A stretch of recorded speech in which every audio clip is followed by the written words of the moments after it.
Well, Resident Evil 2 Remake is 3 years old today. That is crazy. We just celebrated Resident Evil 7's 5th yesterday, and now Resident Evil 2 Remake's 3rd, and they're both incredible games. Now, I remember when Resident Evil 2 Remake was coming out, the day it came out, and I went down to town with my dad to go and get it. And he had played the original, so he was very, very excited for the remake, and I had never played the original, so I was excited because I'd never experienced it before. That's obviously different now, but we were both so excited to play it. Now, a lot of people do kind of hold Resident Evil 2 Remake as one of the best video game remakes that there's ever been, and I do completely see the reasons behind it. I would kind of agree, but that would be kind of biased. I do really like the 2 Remake, and I also really like the Final Fantasy 7 Remake. Like, they're both good in their own way. They're different enough from the originals to be considered something new, and again, they do hold true to the original game, so it's not a completely different thing. So today, we'll be going over what's good about the 2 Remake, some criticisms people have, among other things, and just genuinely talking about it. So leave your thoughts on Resident Evil 2 Remake in the comments, and here we go. One thing to mention before we get started is I do have a bit of a cold, so if I sound a bit weird, you'll know why, because I'm feeling a little ill. But either way, here we go, Resident Evil 2.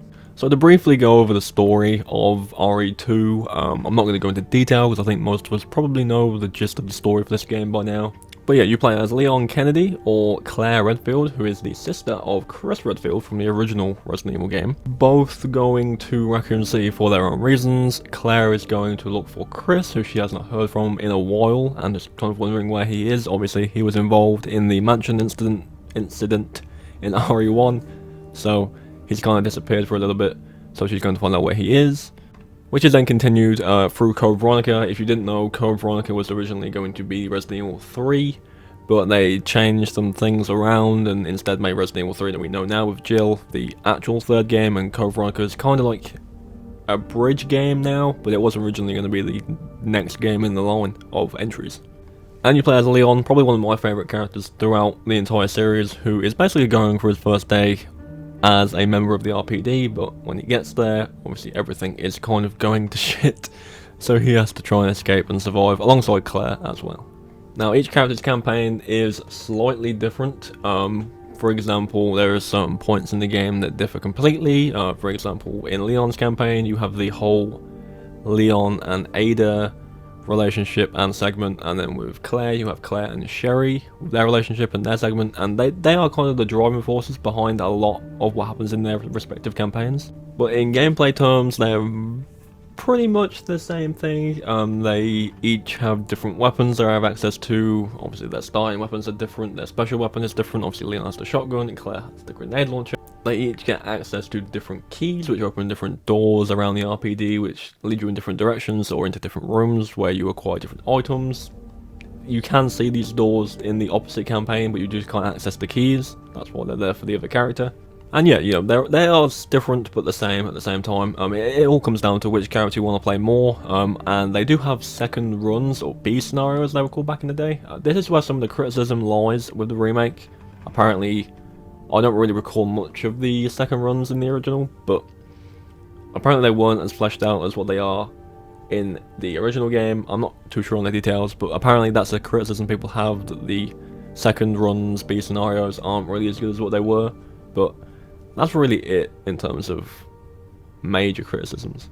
In terms of difficulty, obviously there is the casual mode, the normal mode, which most people would play, and the hardcore mode. Now, I will say personally the hardcore mode is more like the original experience because it involves the ink ribbon system. Now, if you're a new fan who hasn't really experienced the old games, all of the original games, I think 0, 1, 2, 3, and 7 as well, they also use it in 7. Essentially, it limits your saves to a certain amount of items you can find in the form of ink ribbons. Now, I personally really like this system in any game it's in the series. It basically gives you a whole nother layer of what you have to think about when you're playing the game. Like, you have to really think, do I want to save the game here? Am I gonna die and lose progress here if I mess up? Like, you have to think about what's coming, rather than just saving at will. It can always be risky when you use the ink ribbons, because you could either save the game and then go for about half an hour and get loads of progress done, and then die because something new appeared that you didn't know was coming, and you would lose that half an hour of progress. So you have to really kind of, again, think strategically, try and Save when you know you have a lot of stuff, like a lot of ammo, healing, just so you do know if you do die, you are going back to a point where you were well prepared, you know what's coming now. But yeah, I just really like the system in these games, and I really wish it was in Village. It would have been interesting to see it in Village. One thing, just briefly, one thing I did find quite underwhelming in Village was the Village of Shadows mode. It wasn't really that engaging compared to other previous hard modes. But with hardcore in this, ink ribbons are there, enemies are stronger, you get less ammo, Mr. X sprints at you, basically, and we'll get to Mr. X in a minute, but yeah, he's not to be underestimated in hardcore. Alright, so let's talk about Mr. X, shall we? Mr. X is a pursuer type enemy in the 2 remake. I'm sure you've all seen him by now. He's the big guy in the trench coat and the top hat. You know, it's memed on. There's plenty of reaction videos of people encountering him, which are all hilarious, and yeah, he's a big deal. He will hunt you down to the very end throughout the RPD. It's a bit of a nightmare. But yeah, pursuer type enemies were introduced mainly from 7 with Jack Baker. Obviously, the intent of these enemies is to kind of roam a certain area of the map. You can hide from them, you can shoot them to stop them temporarily, but they're basically unstoppable, and it'll just kind of make your life basically hell as long as they're around. It adds a whole layer of fear to the games personally, especially on that first initial playthrough. Now, I would consider Mr. X, in terms of the pursuer type enemies in the recent games, probably the best one. The area he's in is a lot bigger, it's literally the whole of the police station. He's basically there throughout the entire game as well. He does reappear later on, especially in Leon's campaign, in the laboratories. He's basically the final boss for Leon if you don't do the second run. He's there the whole time, and throughout the RPD, he really does get in the way. The RPD is a very condensed, very tight part of the game, and you know, if he's in front of you, you're not getting past him unless you know how to. And again, you know, in hardcore, he's faster, he hits harder. I think he basically 2-hits you in hardcore, and he does not slow down. He's very quick in hardcore. At the time, I really did like him. Even now, when I go back and play Resident Evil 2, I really like Mr. X, but the pursuer type enemy, I would say, personally, in the Resident Evil games as of late, has been kind of overdone and is a bit tedious now.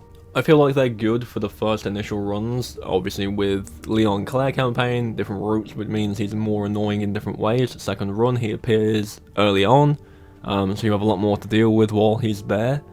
But you know, after a certain amount of times you've played the game through, whether it's on normal or hard or whatever you're playing, you know where he's going to go. You know how to get around him. You can basically play the game if you know where every object is that you need without even seeing him, really.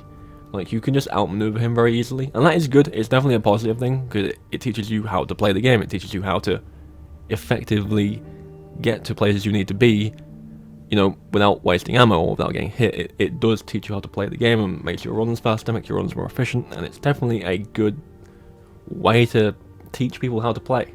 But yeah, personally, I would say a couple runs in, it does get kind of annoying, because they're just kind of there and they're kind of in the way, but they're not bad ideas at all. They make sense for who they are, but it is overdone a little bit.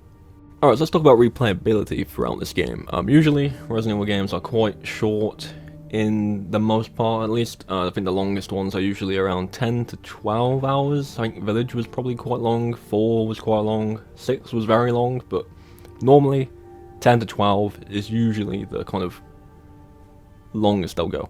I think a lot of what these games are is, you know, people replaying them and doing different things a different way, using different weapons, you know, different challenges, whether it's a speed run, a no-hit run, a certain weapon-only run. This game definitely does adopt those ideas, like they are definitely possible in this game. There's plenty of achievements tied to the game that, you know, show those. There's ones where you have to beat it in 3 hours, I believe, in this game. Be it on hardcore with S rank as both characters. Lack of healing, lack of item box, stuff like that, they're all there.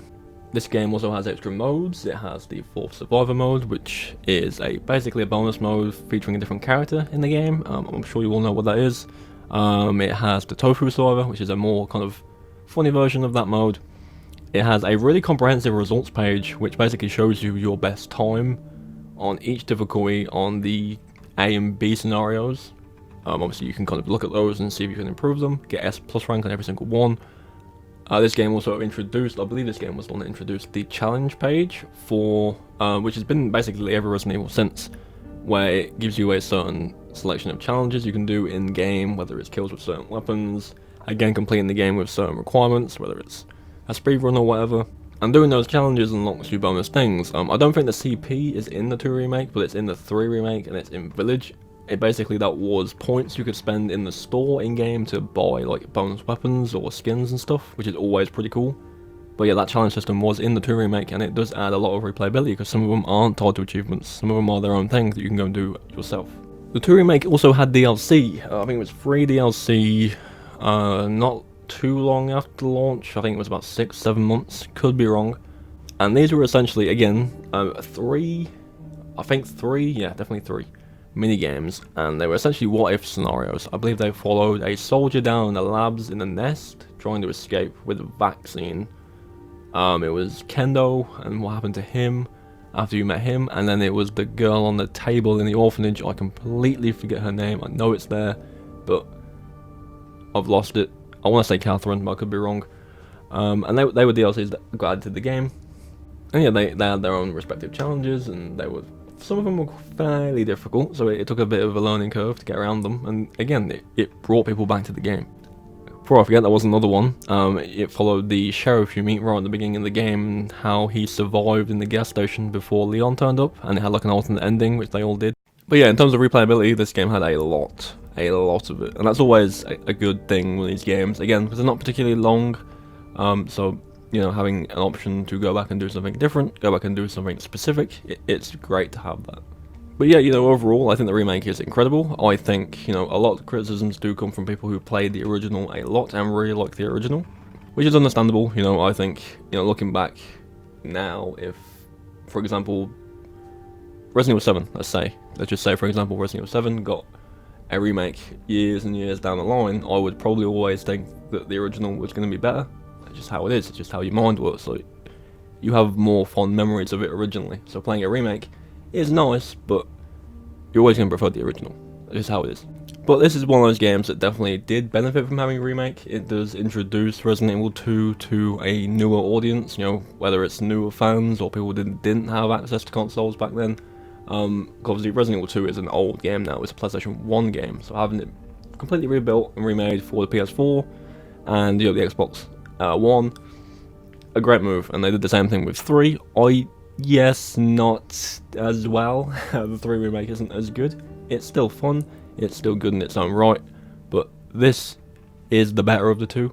And of course, there is still Resident Evil games people really like from the PlayStation 1 and 2 era that do probably need a remake more than 4, but obviously 4 is what we get next. But obviously there's games like Outbreak that people want to see remade, and people want to see the Code Veronica remake. I think they'll come eventually, but I think they probably just want to get the main line titles out of the way first. So we'll see what happens there. But I think that about wraps it up. Do let me know your thoughts on the 2 remake down in the comments. I would love to hear if you people like it, if people don't like it, if you think things could have been improved or changed in different ways, do let me know. But yeah, it's been 3 years since this game came out now, so it's honestly shocking. Like, it looks so good still. I know it's only 3 years, but you know, even 7's 5 years old and that game looks incredible, and this just looks really good. But yeah, I'll probably be playing it over the next couple weekends. Maybe I'll stream it. I might do some serious streams, I might do some kind of joke weapon streams, I haven't really decided yet. But this weekend coming, again, like I said, is Madhouse run for Resident Evil 7. I haven't beat it before, so this will be interesting to see if I can do it. So hopefully you'll come by for that. But yeah, thank you for watching, and I'll catch you all tomorrow.